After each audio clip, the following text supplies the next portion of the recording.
Iba pa pong paraan ng pagpatay at pag-dispose sa mga sabungero? Katulad niyan, wala talaga akong idea dyan. Siguro, sa sobrang ano na nila, siguro yung iba sinunog na nila, pero wala akong idea sa mga nag-ano, dahil hindi ako nasindan ng video niyan, yung sunog.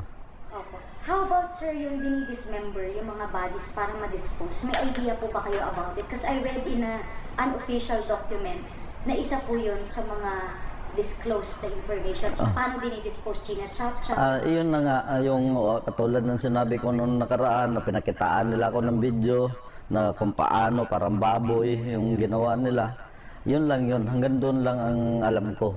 May wala akong idea, basta yun lang ang video na pinakita sa akin. Hanggang saan yung video, sir? So ano po ang nakita? Basta yung nakita ko yung video, yung killing me softly ba yung ginagawa, yung pinipihit. Yun lang ako, doon lang, hanggang doon lang. Tapos yung laman dito, yung tiyan, yung mga laman-laman, gusto nila yung parang lumabas yung dugo para hindi lumubo yung tao.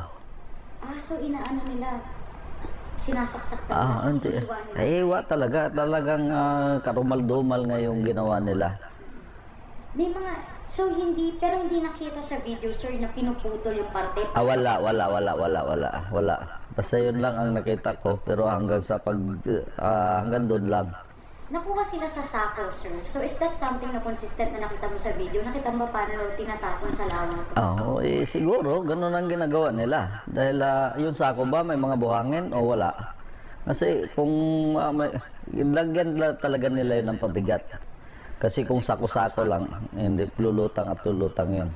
So, ano pa ba yun? Tinatali sa paa, sir? What do you mean by pabigat, sir? Ang ano kasi nun, yung pinakita sa akin, nakahiga yung tao tapos may buhangin na sinama nila pagtali sa Taiwan. Yun lang ang nakita ko talaga sa video. Pasensya na po, sir, for asking. Saan nila tinali yun? Sa paa? Lahat. Kasi lahat parang straight siya na parang nakapatong siya tabla yung tao na paghulog. Dito lubog. Okay po. May video nung hanggang sa paghulog nila? Yung ano lang, yung ang pininto na lang sa akin yun. Pero yung video kung paano nila kinatay, yun na yun. Yung kwento po sa inyo, kung paano na dinispose, anong exact na kinwento sa inyo, sir? Ayun na nga, mabilis nga kasi na pagkagawa nila yun.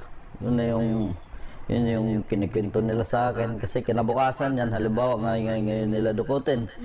Kinabukasan yan, pupunta yan sa bahay.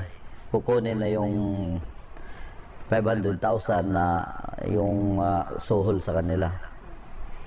May nakuha na naman pong sako again, ang authorities kanina po, sir, sa diving operations nila. Ano po ito? Sabay-sabay po ba? Sa isang gabi, ilan ang tinatapon din? Depende. Halimbawa, yung itong isang entry. Halimbawa, entry na Mr. Atong Ang. Yung isang entry na yan, halimbawa 5 katao yan na gumawa ng tsupi, obligado kunin lahat yun. Minsanan yun, sir? Kunin lahat. Hindi pwedeng, hindi pwedeng itira yung isa. Kaya nga may bata doon na nadamay. Mayroon pa nga buntis, di ba? Yung naikwento ko, na may buntis na babae. Kasama sa kasama.